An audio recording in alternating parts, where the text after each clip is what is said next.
Hello everyone, my name is Jennifer Ibanez. So my assigned topic is all about page layout. Page layout themes.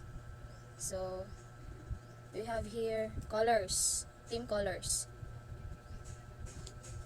It quickly change all the colors used in your document by picking a different colors palette. And next it is fonts. Fonts.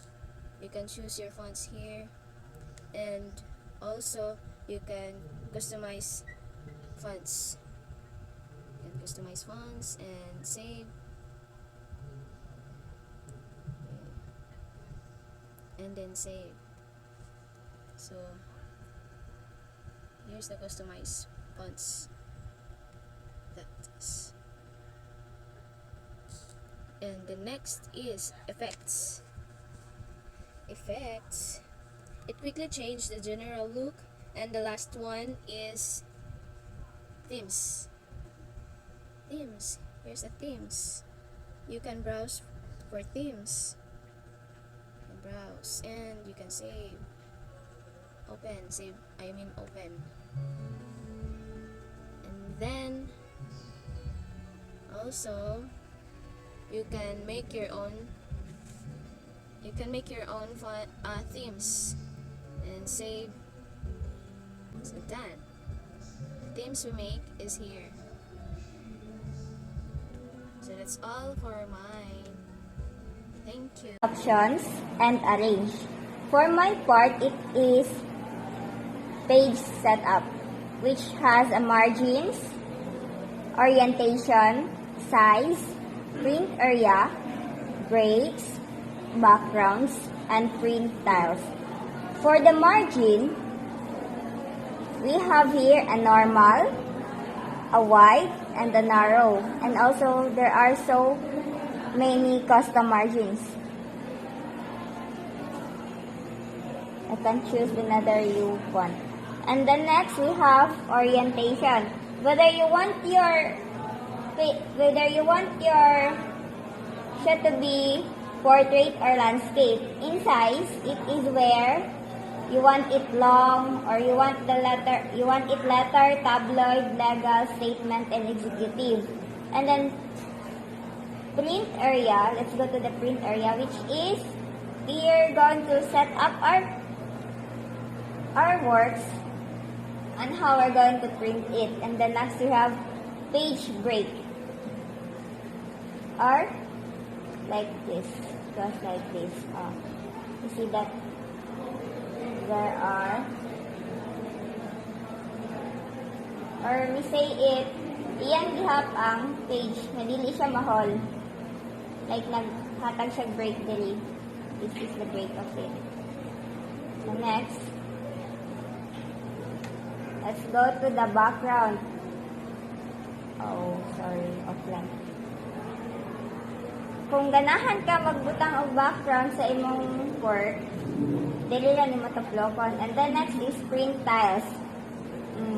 This is where you want to put a tiles like this. This is a tiles. This is a cell, like a cell. And then that's all for my part. Good morning everyone, especially to you ma'am. So my name is Mark John Aligato from BSN Math. So now I want to demonstrate to you how to print, or what is the purpose of the grid lines and headings for Excel. So now just look for here. Okay, first thing to do, just click page layout.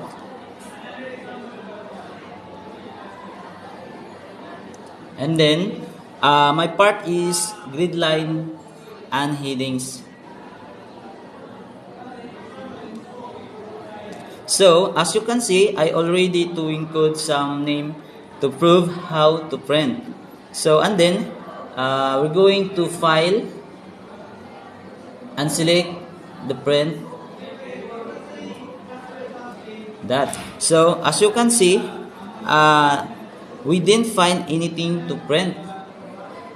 So this, and just go back again to page layout, and and look at sheet option. As you can see, grid lines and headings, there's header, and grid lines there have print and click it,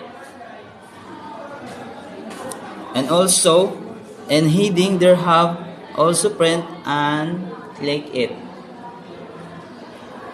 And after that, go back again to file and select print.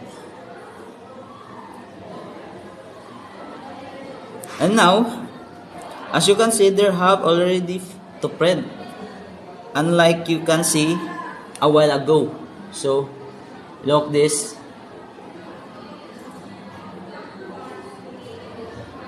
So that is the purpose how to print or how to use the grid lines and headings. So that is my part, and thank you for your watching. Good morning, everyone. So, especially to you, ma'am, good morning. So, my topic this morning is all about how to use page layout to scale fit. Since we have 5 categories here: the themes, page setup, scale to fit, and set options, and arrange. So, this morning, I would like you to share and how to use scale to fit and how to print your mga butang nga kung sa imong gamunon. Okay, let's go! Good morning, everyone. So, our topic this morning is about page layout. Okay? So, page layout, and if you want to print this whole text, you should go to page layout and scale to fit. So, in this scale to fit, you can you click the scale to fit here in page setup, and fit to and page wide by. So if you want to print this in a bigger text, so you should put a bigger number in page wide so that your text will be clear. And also in fit, you should fit to, so you should put 1. Okay, so here big, nidako na siya. So if you want nga ganahan ka nga tungaon nimo ni siya nga mas madako pa jud into in 2 sheet, so go back, so you put 2 and by 10. Okay, so try 10 and sa landscape. And okay, so nidako na siya, no? Nahimo siyang tulo. Okay, so if ganahan dadto po ka sa portrait, so click portrait and print view. Okay, nahimo siyang 2 sheet. This is the way and how we print out the text that or the sheet that you want unsa ka gidak-on, no? So kung ganahan po ka nga kanitanan masigo, just delete sa nato ni. Ganahan masigo, so you need to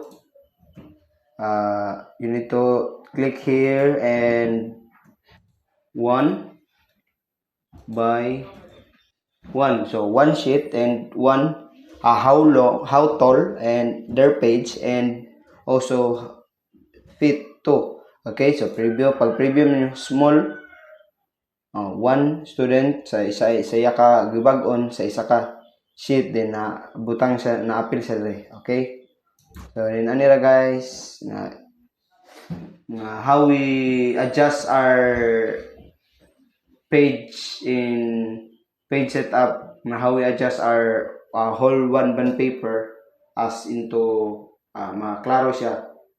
So if ganahan po ka nga dagko na gikan diri sa project then tawag sa exam padung diri sa isa, so you need to put here 4 and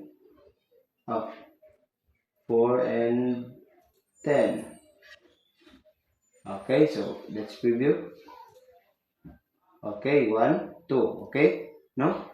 Students, then ang sumpay niya is na dire.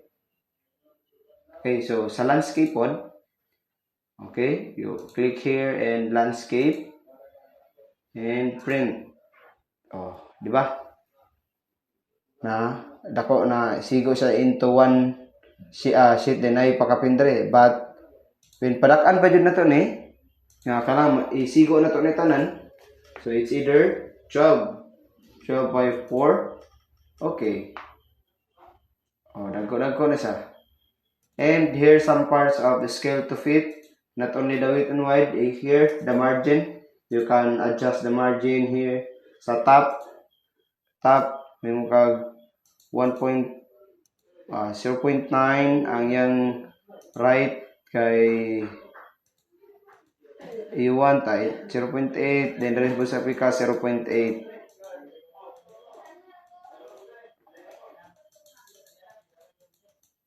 Oh, 0.8. Okay. Oh, then free view. Just like that. Oh. Gamay ang ni gamay dre, then ni dako-dako dre, then ni gamay.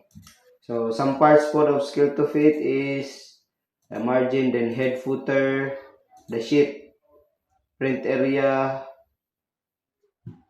preview na ka, then how many pages na dre, page copies nga imong ganahan i-print, then sa landscape orientation, portrait orientation or landscape ba, and ang yung custom scaling na daghan dre makapili, no scaling, print sheet as their actual size. It's up to the bond paper kung how pila ang bond paper ka gidako, no, mga short or long. And dari po sa print active sheets, print entire workbook or print selection, or ignore print na po dira ang imong i-disregard nga one. And then dari po sa Epson, naklase-klase na sa either sa PDF, sa documents, dara ka mangita og ibutang mo. And that's all for my topic. Thank you. Now we're going to demonstrate or present to you the last part of the page layout tab command, which is the arrange. So, arrange function allows you to adjust the placement and order of objects such as charts, pictures, and shapes within a worksheet. These functions includes option to align object, position them related to one another, and group and ungroup them. You can also use arrange to specify whether an object in front or behind another object on a worksheet. We have here different functions in the arrange. So first, we have bring forward, send backward, selection pane, and alignment. So to use this, we are going to insert first a shape. For example, we are going to use an arrow. So here we have just like that. If you want to add another shape, just go to the insert and then find another or select another shape. Just double tap and then this is.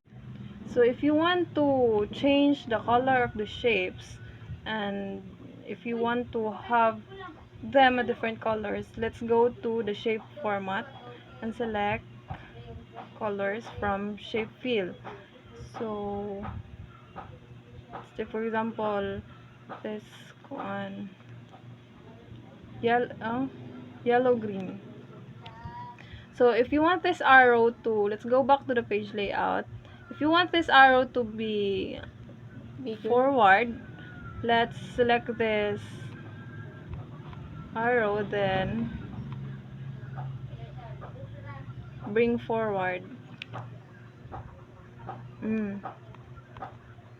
That's it. Send backward.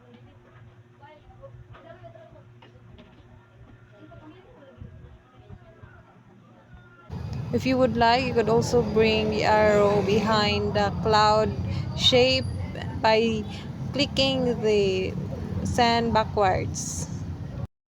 Okay, let's add another shape and select from the insert tab.